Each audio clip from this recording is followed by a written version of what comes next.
bienvenue. Merci. Alors, on va, juste avant de vous laisser la parole, je crois qu'on va voir une vidéo qui parle d'innovation, justement. Innovation et co-innovation par Bernard Duverneuil, qui est le président du SIGREF, qui fédère les DSI de notre beau pays. Eh bien, très bien. Allons-y. Ensemble, on gagne. Seul, on ne peut plus rien. Dans une entreprise aujourd'hui, il faut tisser les partenariats, il faut absolument créer des alliances. Et le point important, c'est de co-créer de la valeur. On ne peut plus faire de la R&D en chambre. On a besoin des startups, on a besoin de partenariats avec d'autres entreprises, qu'elles soient petites ou grandes, pour co-créer de la valeur, co-créer des services et développer de nouvelles offres. Ça, c'est le premier élément. Le deuxième élément, c'est réinventer les modèles d'affaires. John Chambers l'avait dit à plusieurs reprises, et c'est probablement encore vrai dans cette salle, 40% des entreprises présentes ici mourront.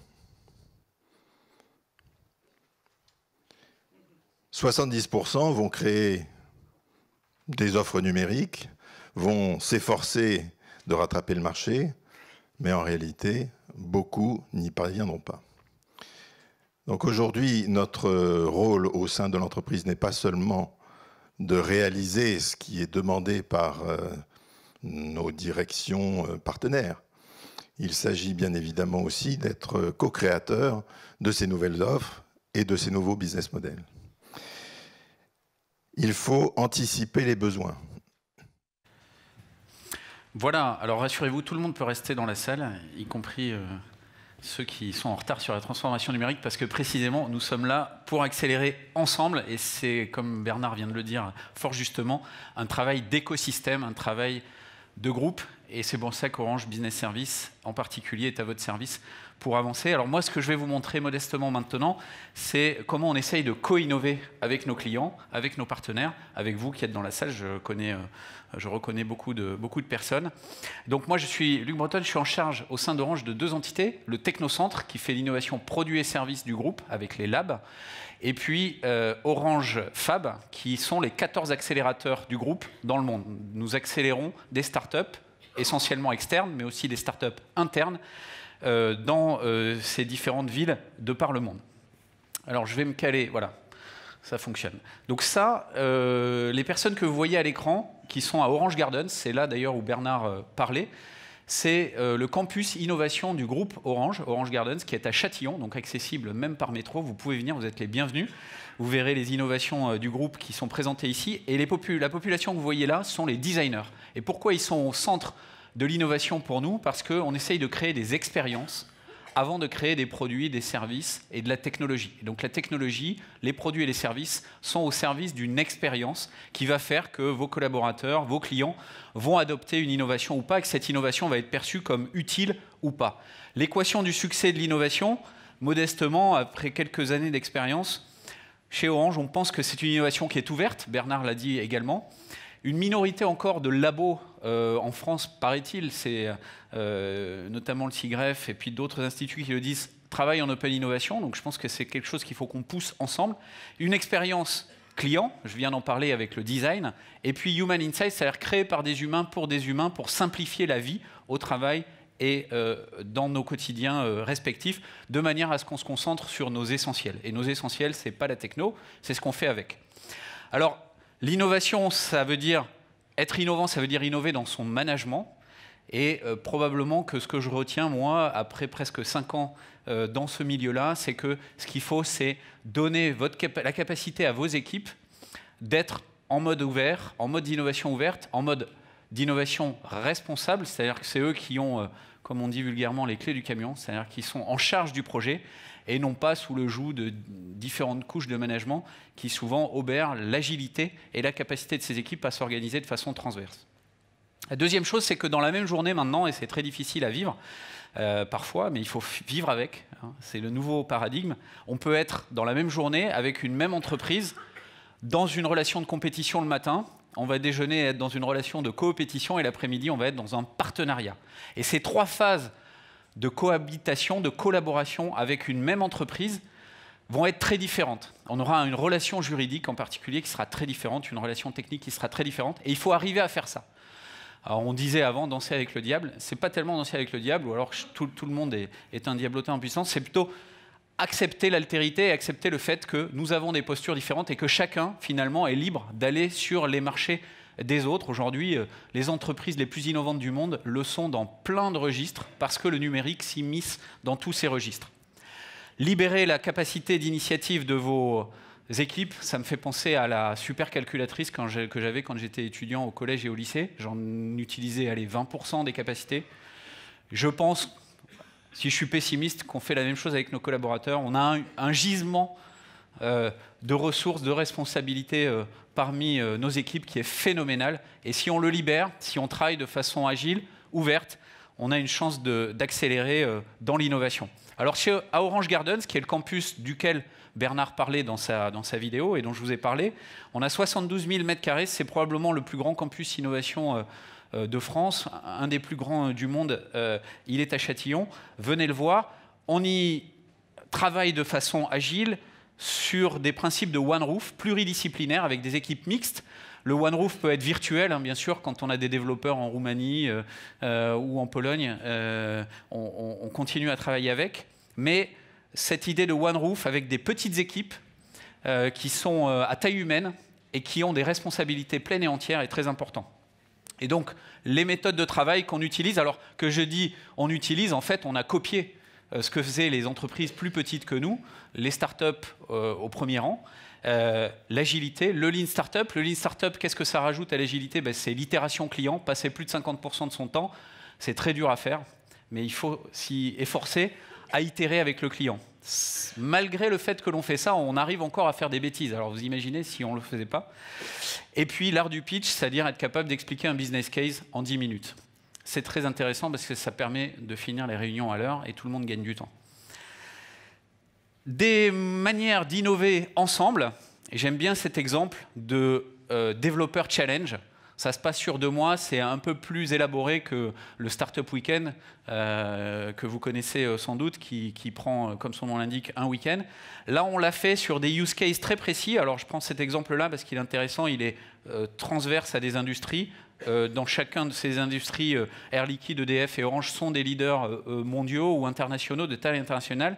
On est parti des use cases, on parle des pain points, c'est-à-dire ce qui nous empêche de dormir la nuit, ce qui grève l'efficacité de nos processus. Et on a mis ça en pâture à des sociétés très innovantes qui, au lieu de passer par les fourches codines d'une direction des achats, sont rentrées dans un challenge d'innovation, ont résolu nos problèmes, en tout cas ont proposé des solutions très innovantes et ont été sélectionnés pour les mettre en œuvre. Alors pour faire ça, on ne se contente pas de leur dire nos problèmes et puis amusez-vous.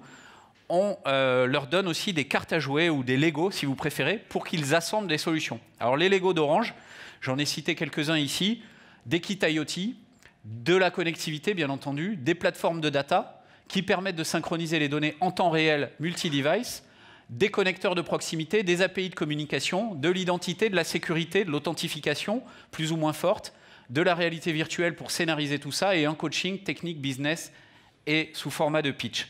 On fait ça en interne, on fait ça en externe, on peut faire ça avec vous demain, sur le sujet que vous souhaiterez. En tout cas, moi, mes équipes, si elles ne travaillent pas sur des innovations clients, en gros, sur des innovations 100% Orange, je me dis qu'il y a probablement suspicion derrière ça. Donc on est très enclin à pouvoir le faire avec vous. Et Xavier Boitvizy, qui va intervenir juste après moi, je fais sa première partie, de Seb, s'occupe de l'innovation et on fonctionne sur ce mode depuis maintenant plusieurs années. L'Intrapreneur Studio, c'est une manière pour Orange de dire à chaque collaborateur au sein de l'entreprise, si vous avez une bonne idée et que vous avez le courage de l'exprimer, de la défendre et pourquoi pas de la mettre en œuvre derrière ou de la donner à une équipe qui la mettra en œuvre, vous avez le droit de le faire. Alors ça concerne peu de monde, mais le bouche à oreille est énorme. La quantité de candidats d'une session à l'autre explose. La capacité de faire ça dans une entreprise, ça change l'état d'esprit, le fameux mindset qui est la clé de tout, hein, je pense. Et donc ça a été quelque chose de formidable chez nous. Je partage ça avec vous au titre des pratiques qui vraiment fonctionnent très bien chez nous. Autre pratique qui fonctionne très bien, donc, ce sont les accélérateurs de start-up. On en a 14 dans le monde. Et on a une alliance qui s'appelle Go Ignite avec des entreprises qui font le même métier que nous, Deutsche Telekom que vous connaissez, Singtel en Asie, Telefonica en Europe et en Amérique du Sud, et à 1,3 milliard de clients potentiels. Même dans la Silicon Valley, on intéresse des startups à travailler avec nous en accélération. On se donne 12 semaines. Si en 12 semaines, on n'arrive pas à faire 1 + 1 = 3, la startup plus Orange, eh bien, c'est qu'il est urgent d'arrêter, parce que nous n'est pas là pour non plus les mettre en difficulté, mais vraiment essayer de le faire. Et les business units chez nous, qui quand même tiennent les cordons de la bourse, donnent toujours un gage sur la volonté de le faire et d'y arriver. Un fonds de corporate venture, je pense que c'est quelque chose qui est assez partagé dans beaucoup d'entreprises, dans de plus en plus d'entreprises. Orange Digital Venture, qui a été lancé début 2015, qui nous permet d'investir jusqu'à 3 millions d'euros avant la série A, c'est du early stage, en moins de 3 semaines. On l'a fait dans Actility à hauteur de 3 millions en 3 semaines, je vous assure que c'est vrai. Et donc c'était un exemple formidable sur une plateforme technologie LoRa. Le Hello Lab, qui est le showroom de l'innovation du groupe Orange, qui est à Gardens, auquel je vous invite. Et puis, Imagine avec Orange, qui est une plateforme qui nous permet de discuter avec nos clients. Alors, on peut le faire à plusieurs marques, on peut le faire ensemble. Si vous avez un sujet et que c'est un sujet commun avec Orange, on peut le faire.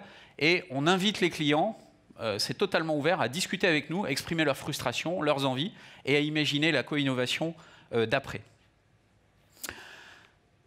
Tout ça, c'est un dispositif assez complet qui nous a permis de rentrer il y a 2 ans dans le top 50 des entreprises les plus innovantes du monde. C'est fragile, hein, mais pour le coup, ce n'est pas un classement complètement traficable, puisque le BCG, le Boston Consulting Group, interviewe des pairs partout dans le monde, donc c'est assez sérieux comme classement. Et l'année dernière, nous avons gagné encore pas mal de places, passant de la 44e à la 19e place. Vous avez quelques exemples de produits lauréats de l'année dernière. Alors, je vais terminer avec quelques exemples de co-innovation et de partenariats qui sont au cœur de notre stratégie. Le premier, j'aborde 4 thématiques. Le premier autour de l'évolution de ce qu'on appelle le future of work, les environnements de travail du futur, et en particulier la réalité virtuelle et l'interface de la voix, puisque vous savez que maintenant, on va progressivement, après avoir eu beaucoup d'interfaces physiques, utiliser une autre interface qui est physique, mais qui est immatérielle, qui est la voix. Alors là, j'avais prévu de vous passer une vidéo, mais vous allez la regarder en m'écoutant, qui expliquait, alors c'est un logiciel que nous avons développé, un environnement de travail en co-innovation en réalité virtuelle, qui nous permettrait par exemple, si on décidait de travailler ensemble, de le faire sur des sites distants, avec des avatars, dans un concept d'environnement que l'on dessine à la demande. Ça peut être un atelier, ça peut être une maison, ça peut être un terrain à l'air libre, et tout ça reproduit de façon virtuelle. C'est extrêmement efficace en termes de productivité, parce que du coup, vous n'avez plus à bouger. Vous pouvez tout faire. Vous pouvez dessiner, vous pouvez modéliser, vous pouvez maqueter, vous pouvez discuter, faire une réunion, etc. etc. On a développé ça, alors il en existe plusieurs sur le marché, mais nous, on l'utilise avant tout pour améliorer notre efficacité de co-innovation.